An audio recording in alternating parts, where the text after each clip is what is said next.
All right, thank you for downloading our podcast. So this is JVK and the Jonesy Sports Podcast. Jonesy, how are we this morning, mate? Yeah, not too bad, mate. Not a bad day for it. Not bad. Thanks for flying in from Melbourne for this. This is great. No, good to be here. Yeah, no, it's fine. We've finally got this off the road. So yeah, thanks again to everyone out there that's listening to our first ever sports podcast. So on this podcast, we're going to touch on the AFL season previews. So we all know our teams are Dockers and Eagles, and will be an interesting season for them both. We'll do an NBL review because the mighty Perth Wildcats won their 8th title. We're going to touch on a bit of the cricket. There's a fair bit happening there in India, and of course, we've got to talk about the NBA and what's happening all overseas. All right, Jonesy. The AFL season is upon us. Our teams had a pretty different seasons last year with your West Coast Eagles and my Dockers, but hopefully for both teams it's going to be on the up. But what are your thoughts on the Eagles this year? It's a big year for them. They've obviously got some recruits that didn't come through for them last year. And I think with Redden and Jeddah in particular, I think they really need to get a bit out of those guys. Do you reckon you're going to get much out of Redden? I mean, he came over, everyone's thinking, oh, what a great pickup. But people do forget he came from Brisbane, so everyone looks good in Brisbane. Well, they've got no choice because they're a bit one-paced at the moment in the midfield, and he probably doesn't overly help No. that for them. He just needs to get some inside ball. You've also got Mitchell that's come over from Hawthorn, and Vardy, who's proving to be more valuable by the second with Lysett going down yesterday as well. Yeah, and really good point there with Vardy, because, I mean, we all know, I mean, you as a big Geelong supporter yourself as well, you've seen the talent that he has, but it's always been his ability to stay on the field. So he's got the talent, but I guess West Coast fans are going to hope that he can actually be fit for at least just this year until Nick Nat returns next season. I think he did get through a pretty good chunk of the VFL season last year, just to want to the pressure that he couldn't put on for spots. Sure. With Geelong's ruck stocks. With Stanley and Smith come across from the Gold Coast as well. True. So that was a bit of a tough gig for him there. He's come over here and hopefully he takes the chance because he's an athletic big man.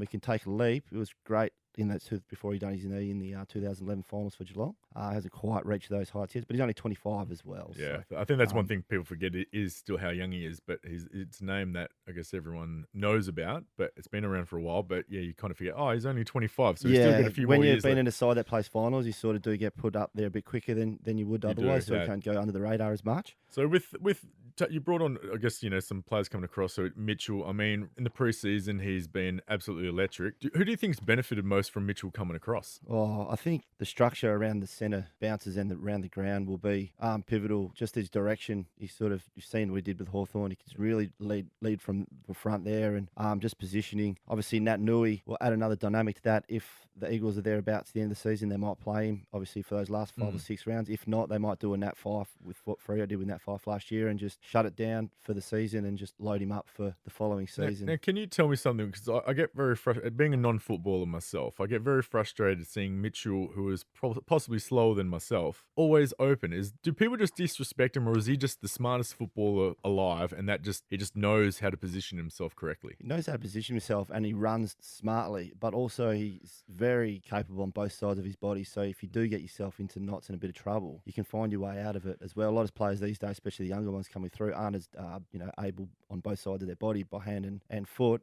So they do get run down and they do get cornered, especially pushed up against the boundary line and things like that. So. You see how successful Mitchell is. You would think a lot of players coming up would be like, yep, I'm going to kick on both sides of my body just to see how effective and how just his longevity. I mean, we know he was a late pick and when he got drafted, but I mean, he's been around forever, and yet you got these guys being picked in the top 5 that can only kick on their right foot, and they struggle. They struggle to stay in the league. So I guess it's going to be an interesting season to touch on the Eagles. Now we're going to go to my team, mighty Fremantle Dockers, who, let's be honest, last year was an absolute write-off. It's a big year for them. A lot of people are already writing them off. I mean, they are young, but they also get a little bit top heavy in regards to players like Sandlands and Johnson, somewhat Spur, who's he hasn't been around for a while, but he's still up in there in age. I know how much you love Fremantle. What are your thoughts on their season coming up? I'm actually quite bullish about Freo's season. It's obviously a big year for them, and Ross Lyon as well. With he's got Bennell in full fitness now after his calf issues, but his track record of handpicking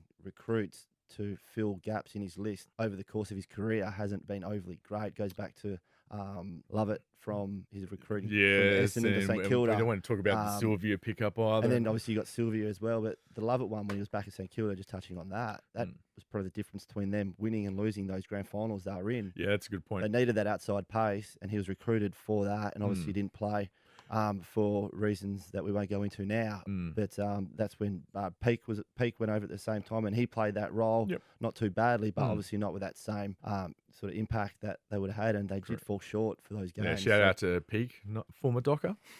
But Ross Lyons, I think he's had them so tightly wound for such a long time. I think last year was just that pressure release. They really shut things down early with a lot of players. Obviously, Fife being the main player, and Sanders did come back towards the end of the year, but there was no rush to bring him back either. So and with some of the recruits that we've come in, because I mean we've got quite a few that have come in this year. So we've got four I guess big names in Hill, McCarthy, Kirsten, and Hamling coming over. Which one of those four do you think is going to have the biggest impact on them this season? Well, McCarthy kicked 6 on the weekend, which he did show some form at the Giants when he was up and running. Yep.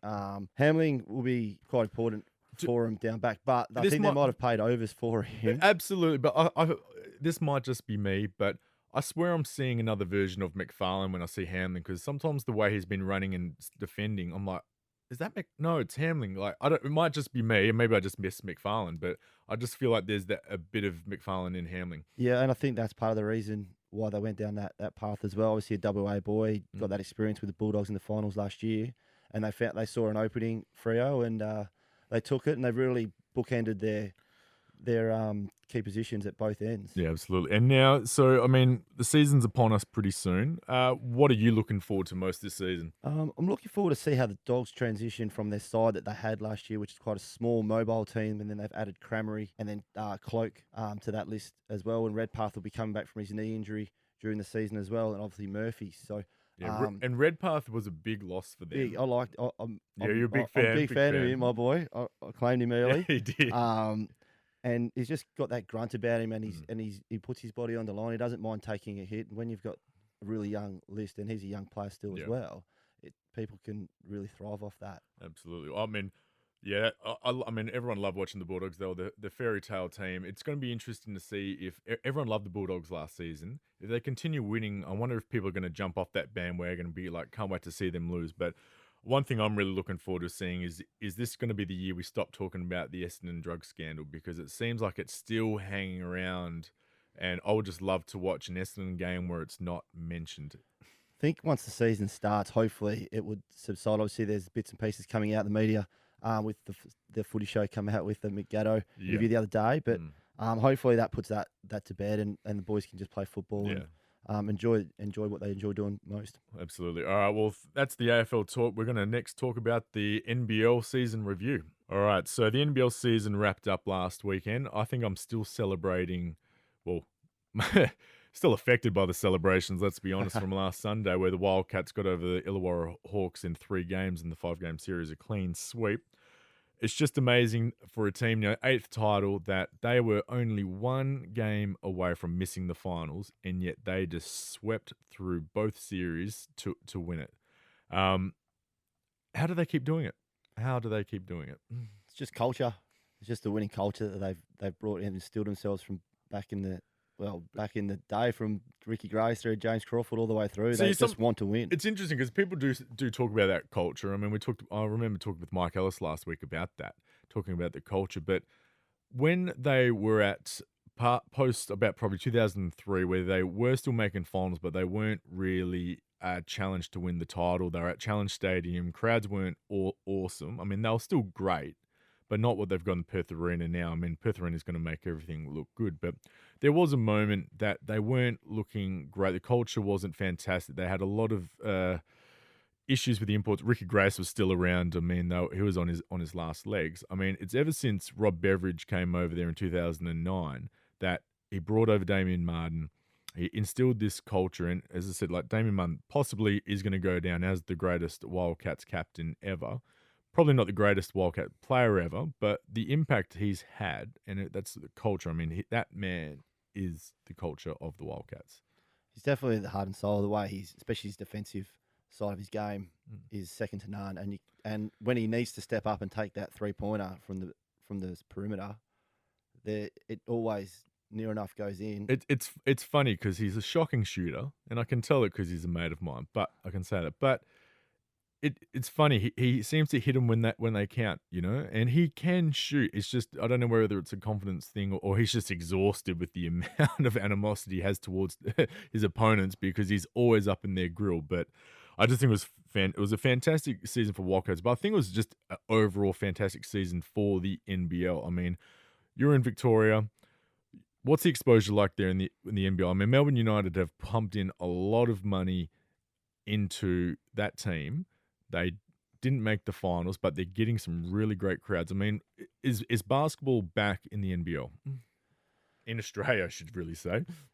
Yeah, I think it is. When they first rejigged the league and they changed the name from Melbourne United to Melbourne United from Melbourne Tigers, which was a big brand. The Melbourne Tigers was a really big brand with the Gaze family. It was a big brand, but also there was a culture there in Victoria where the local CBA side, I believe, the Melbourne Tigers doesn't have a very good reputation. I think they're kind of like the Collingwood of the CBA. So if you're either with them, you're with them, and if you're against them, then you absolutely hate them. So that's really the reason why I guess that rebrand occurred. Yeah, and the press have got behind them, and obviously they had some pretty good results, and they've got a few of the, they've got a good list. They've got a good list. They've got some boomers on their roster. But the NBL as a whole, I mean, how much of it did you watch this year? Did you enjoy it? Do you think the quality? I mean, they went from 2 imports to 3 imports this year, which I thought brought the quality up. It also then pushed a few of probably some Australian players out of the league, but not many, not people of stature. But I mean, what were your thoughts on the quality? Yeah, I thought the comp was a pretty solid comp this year. Obviously, they've established themselves in the northern market in Brisbane, the Brisbane Bullets. Yep. From back the old Leroy Loggins days that brought that back. But that's a really great point how you bring up there with you mentioning Leroy Loggins. I mean, we with our age, we grew up with the NBL in the 90s. We still knew the NBA prime players. Time Friday night Channel 10. We knew them, but then there's that period from basically 96 onwards that I'm telling you, even today, as successful as the Wildcats are, if you're not a basketball fan, Damian Martin is probably the only Wildcat you can actually name. And I think that's one thing the NBL needs to probably improve on, is because the other thing they struggle with, I guess, is that commercial television that they're trying to get into. They got SBS is putting it on, but it's still on Fox, so we're only 30% of the population actually have Foxtel. They need to start putting the athletes. They actually need to start even paying radio stations, TV stations, commercial stations to actually get their players on there. So, Chris Goulding's are your everyday, because Goulding for Melbourne United's a fantastic player, but not many people know him. But everyone will know who Kevin Durant is, LeBron James is, Chris Paul, Jimmy Butler. I mean, these kids are walking around with these jerseys because they know that the NBA is the best, because they are familiar with it. They've got access to it. So NBL's definitely improved and love the way it's going, and it's only going up, but they've still got, personally, I still think they've got a way to go. They've still got a way to go, and I don't think it'll get to the level where it was back in the 90s that we spoke about earlier, when the Wildcats around town were almost just as recognisable and just as famous, I suppose, as the West Coast Eagles were. They absolutely were. Absolutely. Everyone still talks about James Crawford, Ricky Grace, Tiny Pinder, Andrew Vlahov. I mean, those names are synonymous, not just with basketball, but WA sport as a whole. And, you're probably right. We probably will never get there, but I guess we're in a different world as well. I mean, social media, there's so much more going on. Back then, there was only 4 TV channels. And, exactly, and we're not on our phones all the time. That's but right. I think, personally, I thought it was a fantastic season. I think it was a fantastic effort by the Perth Wildcats. I was one of the many people that wrote them off. I honestly didn't think that they would, make the finals, let alone win the grand final. But that man, Damian Martin, just got them over the line. But I tell you what, the man that really got them over the line was Bryce Cotton. No doubt. The Wildcats, were struggling import-wise. They got rid of Jaron Johnson. They brought him back. They got rid of him again for Cotton, and then the moment they got Cotton and Martin back, all of a sudden it was just changed the whole dynamic of that list. Is the player the missing link, and it's just so important in especially the NBL to get that. We just spoke about it before about Ross Lyon and his sort of misfiring trades and hand picks. Yep. Especially in the NBL, it's so important to get those right, because it can make the difference. They were second to last. They when they were they were bottom of the ladder at Christmas. and they've come home needing to win that final game Yeah, in in Melbourne. Melbourne. In Melbourne, Mm. who obviously we just spoke about how Yeah. strong their roster is, to actually sneak into the finals to get third, and the way it eventuated, they had home court advantage for the final series and swept that. So Yeah. So no, it's a fantastic effort. I mean, Cotton. Hopefully, we'll see him in the NBA at some point. I do know that from my sources that he actually recently knocked back an offer from New he waived Orleans. the 10-day contract, didn't he? He waived a 10-day contract from Atlanta. That was but during that was during the season, our but season. very recently, New Orleans offered him a contract, and it seems he's not too keen to join a team at this end of the season. I think he wants to maybe go overseas somewhere else and then do the summer league and work his way in there. He's a talent. He's an absolute talent. The NBA we know is just that next step and that next level. But good luck to him. But that's our season review for the NBL. And next we're going to be talking cricket. So Australia v India. All right, Jonesy, we're going to talk a bit of cricket now with the Indians and Australians playing a bit of test cricket. Second test was a bit interesting, wasn't it? It's never a dull moment when the Aussies tour India. It sort of escalated quite quickly, and seems like it's going to continue on in that vein for the following two tests. So Mr. Kohli has accused the Australians of cheating. I would love to hear your thoughts on that. Well, I think what Steve Smith did was just an oversight, really. I think it's just a natural reaction to anything. You know, if you're confused about something and you just looked over at the dressing room, wrong thing to do. Really, But is not it- as bad as what's been made out. Collie has come out in the press and said previously that he thought they were doing it also when they were fielding. With Sure. some of their reviews as well. You only get the 10 or 15 seconds, so it have to be a pretty quick. Wait, but I guess, cricket. I'm not your normal cricket fan. I guess, I'm very Americanized with the way I see sport, and, replay systems are used quite heavily over there.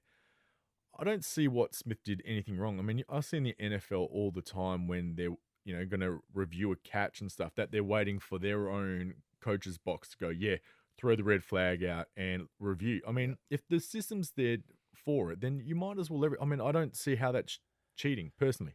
You got to remember that this is the first time that India have ever agreed to use the DRS system in tests. So there would have been some stern conversations about the protocol that goes with that. And So we're playing by India's rules. Is that what you're saying? to get it over the line, there just would have been some structures put in place Sure. and try to avoid all the grey area, which no doubt there's always grey area to be found in India Yeah. on many fronts. And going on from that, from what he thought, Collie thought he saw during the Australians fielding innings, just having a quick sneaky look, which he had already spoken to the umpire about, which is why the umpire was so vigilant in his actions with Sure. Smith. Smith's bigger problem is not referring Sean Marsh's LBW Yes. well, more than his own. that was a disaster in itself, wasn't it? It just went south really quickly. From the time that we didn't put on a big enough lead from the first innings, when we had that, we lost 4 for 7 or something in that end of the first innings to only Sure. have an 86-run lead. 120 to 150 max would have been what you'd want to be chasing on the fourth day. And I don't think they really went about it. I would have liked to have seen a few different decisions in the batting lineup. It's a very horses for courses tour with the way the side's structured as it is. Yep.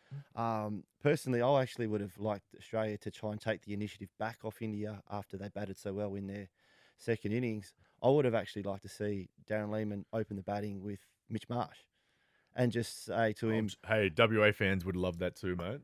not just with WA fans, but just something to try and take the initiative off India. Obviously, he was having a bit of problems with the spinning ball in the middle order. Yep. Just with the new ball, chasing 180, it's going to be a really tough target in those conditions. Just let him throw the bat out a few. If it works, it works. If it doesn't, but it just would have changed the dynamic of that innings a little bit if he got a quick 20 or 30.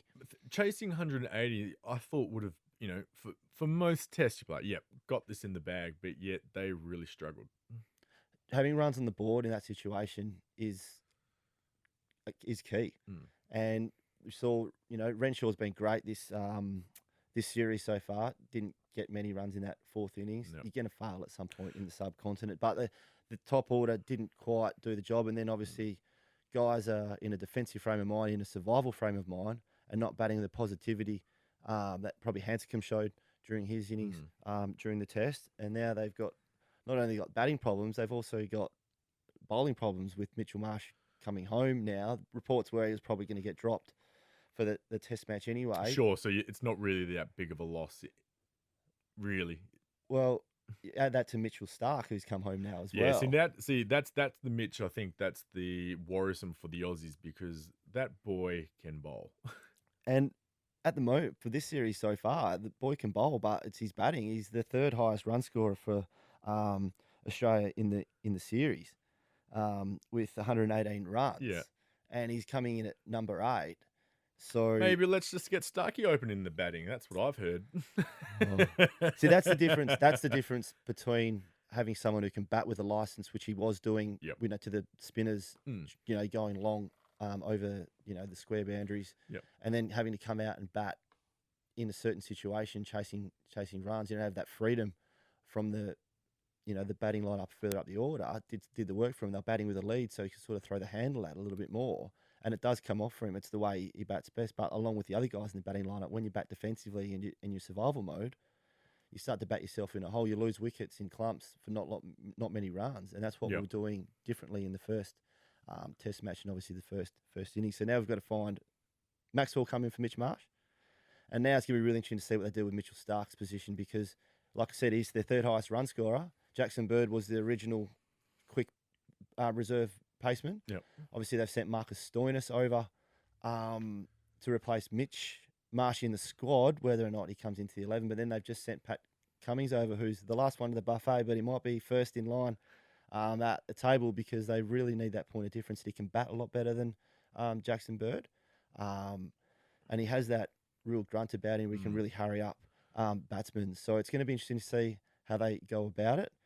So how do you think this series is going to turn out? Well, momentum's a hard thing to regain once it's lost, and they've got another 3 or 4 days till the next test, so they can take a look at the pitch. From Yeah. what I've been reading, the curator is going to roll 3 pitches, and Colley's going to get his pick of the pitch. So if they're Yeah. talking about cheating over there, Yeah, and that's one of my questions I really want to ask you. I mean, Collies, they're always quick to accuse people, but then when they get accused of cheating, all hell breaks loose. I mean, the curator, come on. I can't believe the curator even came out in public and said, They've- Coley can pick what pitch he wants. that's the thing. They're very careful that the players themselves, especially someone with the standing of Colley, is ever implicated in Yeah. anything like that. It's always someone, they have, 22 people from the BCC Mm. coming in, and it's their decision. Yeah. So for that groundsman to come out and say that just shows the level of angst. They haven't had a lot of been tested, Yeah. in the series recently. The England series before that was 700 runs in each innings and things Yep. like that. So the pitches there obviously is conducive to bowling, and it's good to see a challenging Test series. I think it gets everyone involved I and feel like engaged. I feel like this series has engaged the Australian community more than what we're seeing in the summer recently. So it's going to be interesting to see how the third test goes and how the series wraps up. So that's our cricket wrap up. Next, we're going to be talking some NBA. Time to talk about my favourite sport and favourite league in the world, the NBA. And it's been an interesting season so far and really interesting news in the last few weeks, especially with the injury to Durant and then recently today with LaMarcus Aldridge from the San Antonio Spurs out indefinitely because of an abnormal heartbeat. The 2 top seeds in the Western Conference at the moment are Golden State and San Antonio, and both are going to look like they're going to struggle to get through the Western Conference semi-finals. It's great because at the start of the season, everyone's just talking about the Golden State Warriors running through the entire league because of Durant. Yeah, they loaded up and really put the whole competition on notice after what happened to him last final series, and it really took the wind out of everyone's sails. I think, especially the Cleveland supporters after they won the championship last year. I don't think it was too much longer after that happened that they signed Durant, and obviously OCK, where it's OKC. OKC. Love it. But speaking of OKC, especially with Durant leaving there, but we've all been talking about the Warriors this season as they're going to be the runaway. Thank goodness for Russell Westbrook. He's been on an absolute tear. I mean, he just got his 32nd triple-double recently. I mean, he's just passed Wilt Chamberlain for a season in how many triple-doubles he's got. I mean, the dude, he's just a one-man machine. I mean, I don't think OKC are actually even going to get out of the first round, but man, Westbrook's exciting to watch. He's definitely carried that team, and he's definitely playing like he has a chip on his shoulder, obviously, from Durant leaving. I think he's got a second chip in his shoulder after Durant, because Westbrook has always been that man angry at everybody on the court. He's an angry little man. Yes. I wouldn't say that to his face, though. No. But yeah, it's going to be interesting. I mean, because Houston are, in the third seed, James Harden, who it's amazing where Westbrook is averaging triple-double. If he wasn't doing what he was doing, all we would be talking about James Harden in the season that he's having. Yeah, he's been really good for them. Obviously, it'll be really important for him down the stretch as well, and they'll get it. They really do feed off him. But he also brings other players into the game as well. His passing game is. Well, I mean, the amount of he's having a career year in assists, and I mean the offensive system that Mike D'Antoni has put in it's no wonder he is averaging what he's doing. I mean, look what D'Antoni did for Steve Nash. I mean, Steve Nash, no one even really supported Steve Nash while he was at Dallas. No one really cared about him as a player. Then he goes back to Phoenix, to the team that he was drafted by, and became a 2-time MVP. And I mean, he's a 6-foot slot. He's a Sammy Mitchell of the NBA, mate. Personally, that's what Steve Nash was. So yeah, it's going to be an interesting final series. But I mean, on the Aussie front, I mean, devastating news where Andrew Bogut, got bought out by Philadelphia 76ers, signs with the Cleveland Cavaliers. So he's thinking, great, going to head to another final series, and this time with LeBron. 58 seconds later into his first game, he breaks his leg. And you can't make that stuff up. It's absolutely devastating from where he's come from. He's obviously had an injury-riddled career. When he's been on court, especially during those 2 final series that he did play, like you could see, the impact that he had, albeit minimal time on the court. But when he's on the court, the point of difference he brings to the offense of those teams. He's one of the most unluckiest players because he doesn't just get these niggling injuries. Like he does it well. Like he doesn't do it by halves. No, he doesn't do it by halves at all. And that's what's just the most devastating thing is that he's such a great player, and I don't think the NBA teams absolutely respect him. And that's why Cleveland went out and got him. So it's going to be interesting to see what the future holds for him because there's already talk of trying to get him to come back to the NBL, which I think would be fantastic because I know he's very good friends with Damien Martin, so Martin would be on the blower already going, Bogut, come play for Perth, play in front of 14,000 fans, mate. How would that work with the insurance, though? Because Luke Longley went through the same thing with Perth, and he had a big insurance payout because of his injuries at Chicago, which would have been null and void if he did pull on the jersey because he was very good friends with Andrew Vlahoff. So the issue, the time that you're talking about there, especially, and Bogut had a similar thing with the insurance, was that they were looking at going to the NBL when the NBA lockout was happening. Yeah. So that's why they're trying to look after their career. Basically, if Bogut came to the NBL, he has said goodbye to the NBA and he just wants to be home. So it's going to be interesting to see if there's any truth to rumor. I mean, he hasn't come out and said anything. I think it's just people are just hoping, like myself. It'd be fantastic to get a player of his quality. He's earned a fair few million in his time in the NBA, so money isn't going to be a factor. With all his injuries, though, would it be more hassle than what it's worth to him?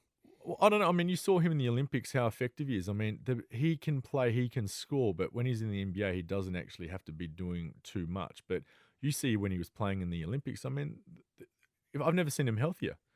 He was that was his sort of shining moment over his last sort of 4 or 5 years with his injuries. He got himself injury free for that whole campaign. Yeah. And we fell a little bit short of our end goals, but you could see that he had the skill set when his body allows him to. Yeah, and I guess to actually do.